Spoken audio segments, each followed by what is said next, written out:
Welcome to new TV Telugu. తెలంగాణలో కాంగ్రెస్ ప్రభుత్వాన్ని సినీ పరిశ్రమ పెద్దగా పట్టించుకోవడం లేదు. ఈ విషయాన్ని నేరుగా సీఎం రేవంత్ రెడ్డికి చెప్పారు. నంది అవార్డులకు బదులు గద్దర్ అవార్డులు ఇస్తామని చెప్పినా ఎవరూ పట్టించుకోవడం లేదని ఆయన అసహనం వ్యక్తం చేశారు. సినీ పరిశ్రమ నుంచి అడుగు ముందుకు పడడం లేదని ఆవేదన వ్యక్తం చేశారు. చిరంజీవి వెంటనే స్పందించి నిర్మాతల మండలిని ఫిలిం ఛాంబర్ను అప్రమత్తం చేశారు. రేపో మాపో సినీ పరిశ్రమ రేపు ప్రభుత్వ అధికారులను కలవచ్చు. అయితే అసలు సమస్య అది కాదని సినీ పరిశ్రమ నుంచి రేవంత్ మరింత సహకారం కోరుకుంటున్నారనే వాదన వినిపిస్తోంది. సినీ పరిశ్రమ సత్తా ఏంటో రేవంత్ రెడ్డికి తెలియనిది కాదు. అందుకే ఇండస్ట్రీ నుంచి మరింత సపోర్ట్ కోరుకుంటున్నాడన్న వాదన వినిపిస్తుంది. సీఎంగా బాధ్యతలు చేపట్టిన తర్వాత కొందరు సినీ ప్రముఖులను కలిశారు. అవన్నీ వ్యక్తిగత సమావేశాలు. ఇండస్ట్రీ తరపున ఎవరూ ప్రత్యేకంగా కలవలేదు. గత ప్రభుత్వంతో ఇండస్ట్రీ పెద్దలు చాలా స్నేహపూర్వకంగా ఉండేవారు. దానికి మద్దతుగా సోషల్ మీడియాలో ప్రచారం చేసేవారు.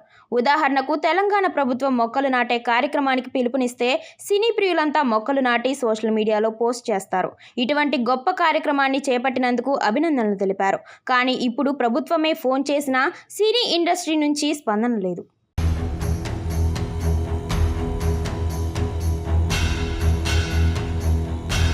సినిమా ప్రారంభమైన నెల రోజుల్లో డ్రగ్స్కు వ్యతిరేకంగా సందేశం ఇవ్వాలని రేవంత్ కొద్ది రోజుల క్రితం ప్రకటించారు. ఒకరిద్దరు తప్ప ఎవరు స్పందించలేదు. ఇండస్ట్రీ మొత్తం ఈ అంశంపై తీర్మానం చేసి సీఎం నిర్ణయం ద్వారా సమాజంలో తమ వంతు పాత్ర పోషిస్తామని చెప్పలేకపోయారు. ఇది కూడా రేవంత్ రెడ్డి ప్రభుత్వాన్ని అసహనానికి గురిచేసిందని అంటున్నారు.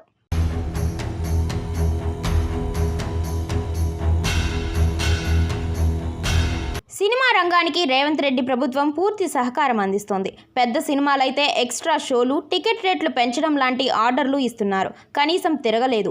ఈ సహకారం అందుతున్న ప్రభుత్వం పట్ల పరిశ్రమ నిర్లక్ష్యం వహిస్తోందన్న అభిప్రాయం వినిపిస్తోంది. నంది అవార్డులకు బదులు గద్దర్ అవార్డులు ఇస్తామన్నారు. ఈ అవార్డులపై పరిశ్రమ ఆసక్తి చూపలేదు. బహుశా పేరే కారణమనే వాదన వినిపిస్తోంది. అయితే గద్దర్ అవార్డులు గొప్పవి కాదనే అభిప్రాయం ఉంది. ఆ పేరుతో ఒక అవార్డుకు మిగిలిన వాటికి నంది పేరు పెట్టాలనే ఆలోచనను ప్రభుత్వం దృష్టికి తీసుకువెళ్ళాలి.